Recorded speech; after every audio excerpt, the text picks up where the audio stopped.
anak-anakku. Selamat pagi untuk kita semua. Nah, pada pagi hari ini kita akan belajar agama. Sebelumnya, Ibu akan menanyakan kepada kalian apakah kalian dalam keadaan sehat untuk belajar pada pagi hari ini. Oke, Ibu harap kalian semua dalam keadaan sehat. Baiklah, kita memulai proses pembelajaran kita pada pagi hari ini dengan mengucap syukur kepada Tuhan agar kita selalu diberkati oleh Tuhan Yesus. Nah, sebelum kita mulai, mari kita berdoa dalam nama Bapa dan Putra dan Roh Kudus. Amin. Tuhan Yesus, terima kasih buat karunia atas berkat yang masih boleh kami rasakan hingga sampai saat ini.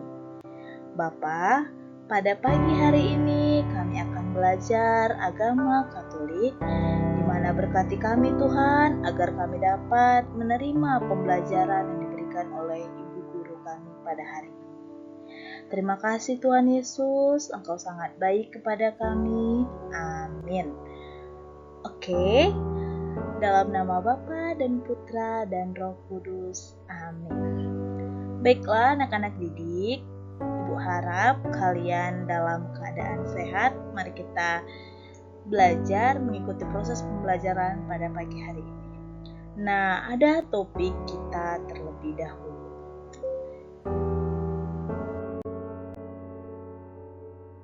Baiklah, sebelum kita melaksanakan proses pembelajaran pada hari ini, Ibu mau bertanya dulu kepada kalian semua. Nah, coba kalian amati gambar yang ada di layar handphone kalian. Nah, gambar yang ada di handphone kalian itu merupakan gambar dari seorang laki-laki atau raja yang bijaksana, di mana dia sering disebut sebagai Raja Salomo yang bijaksana di dalam Alkitab kita.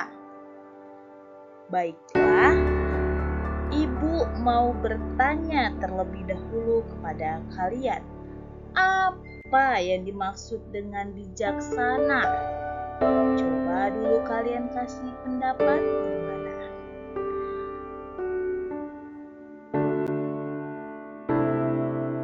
Nah, pengertian dari bijaksana merupakan suatu kata yang berasal dari kata bijak, yang memiliki arti selalu menggunakan akal budinya, di mana dia pandai dan mahir.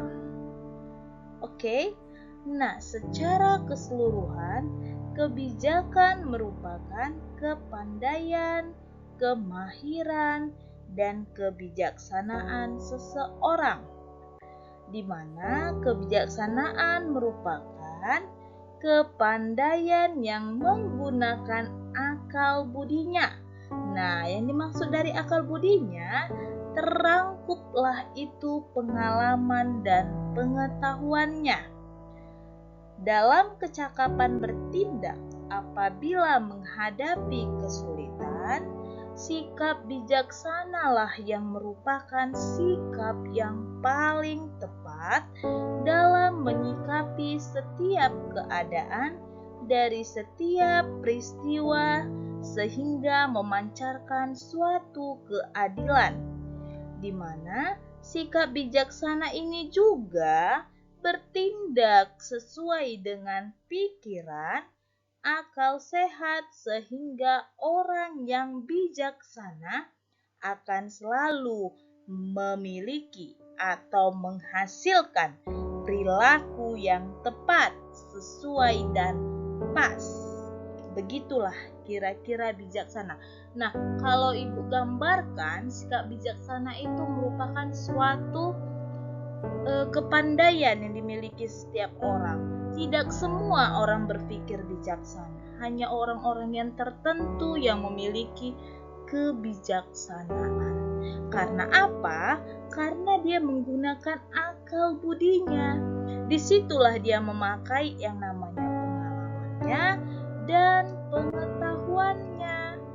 Nah, sehingga ketika anak-anak didik ibu memiliki pengalaman yang luar biasa, jangan pernah diabaikan. Karena pengalaman dan pengetahuan ketika mereka bersatu akan timbullah sikap dari kebijaksanaan untuk menyelesaikan suatu masalah. Contoh ada seorang dia memiliki masalah. Dia bingung gimana cara nyelesain masalahnya. Sehingga dengan pengalaman yang udah pernah terjadi sama dia, ia ambillah pengalamannya tadi itu, aku pernah mengalami masalah seperti ini. Nah, ketika dihadapkan dengan masalah yang sama, dia bisa menyelesaikan masalah itu tadi.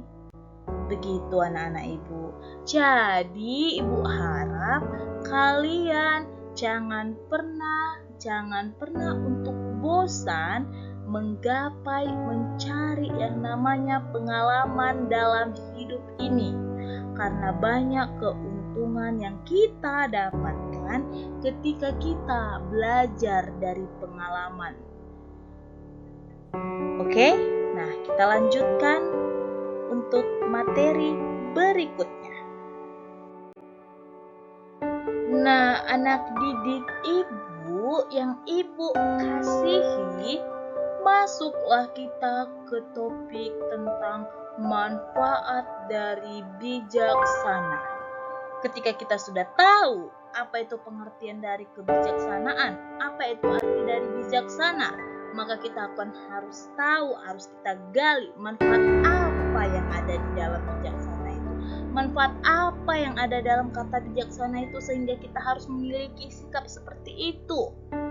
Nah, untuk manfaat dari bijaksana, mungkin manfaatnya itu untuk dapat menyelesaikan perkara dengan damai dan mencapai keadilan bagi semua pihak, di mana orang-orang yang bijaksana sudah pastilah mereka mendapatkan penghormatan dari orang lain. Karena dengan mewujudkan bukan hal yang mudah. Nah, kayak yang ibu bilang tadi, ketika kita dihadapkan suatu masalah yang sama akan pengalaman kita dapat mampu menyelesaikan, bukan tidak mudah untuk menyelesaikan masalah. Semua kita punya masalah, tapi ketika kita bisa menyelesaikan masalah dalam hidup kitalah sudah dikatakan orang yang bijaksana.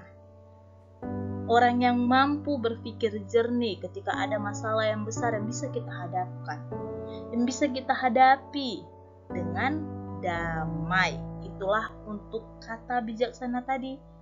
Nah, manfaat bijaksana itu seperti itu. Kemudian, orang-orang dengan sikap yang bijaksana akan lebih mudah mendapatkan kepercayaan orang lain karena dia dihormati. Nah, contoh seperti Raja Salomo tadi. Orang-orang sudah pada bingung, sudah tidak tahu ini sebenarnya anak siapa. Dan yang satu mengaku itu anaknya, satu lagi mengaku anaknya.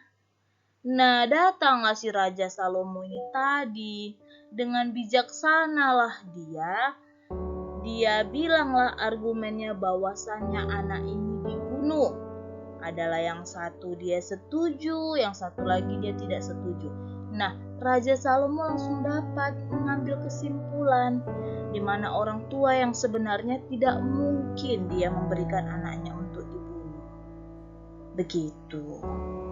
Nah, jadi dalam hidup ini, anak-anak ibu sekalian, ibu harapkan bijaksanalah dalam menyelesaikan masalah yang ada. Jangan pernah lari dalam masalah. Ketika kamu sudah bisa menyelesaikan masalah dalam hidupmu, kamu sudah menjadi orang yang bijaksana. Nah, coba kalian amati contoh yang ibu buat, gambar yang ibu buat pada layar handphone kalian. Nah, dimana itu merupakan keadilan, lambang dari keadilan itu. Nah, coba dulu kalian pikirkan, kasih dulu pendapat kalian, kasih dulu argumen kalian, kalian sampaikan nanti kepada ibu apa yang kalian lihat. Begitu. Oke? Baiklah anak-anak ibu, di awal pembelajaran tadi kita sudah mengenal yang namanya Raja Salomo. Kita sudah tahu gimana bentuknya. Kita juga sudah tahu apa itu kata bijaksana. Apa sih manfaat dari kebijaksanaan? Nah, sekarang kita mau mengenali siapa sebenarnya Raja Salomo ini. Kenapa dia masuk ke dalam kitab suci kita masing-masing? Nah, untuk itu anak-anak ibu sekalian, kalian bisa membaca apa yang ibu paparkan.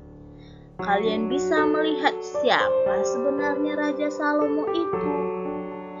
Dan yang ibu harapkan kepada kalian harus bisa bijaksana menyikapi suatu masalah yang datang kepada kalian. Seperti Raja Salomo, dia merupakan raja yang sangat dihormati karena kebijaksanaannya. Begitulah dengan kalian. Kalian harus bisa seperti Raja Salomo dihormati karena kebijaksanaan.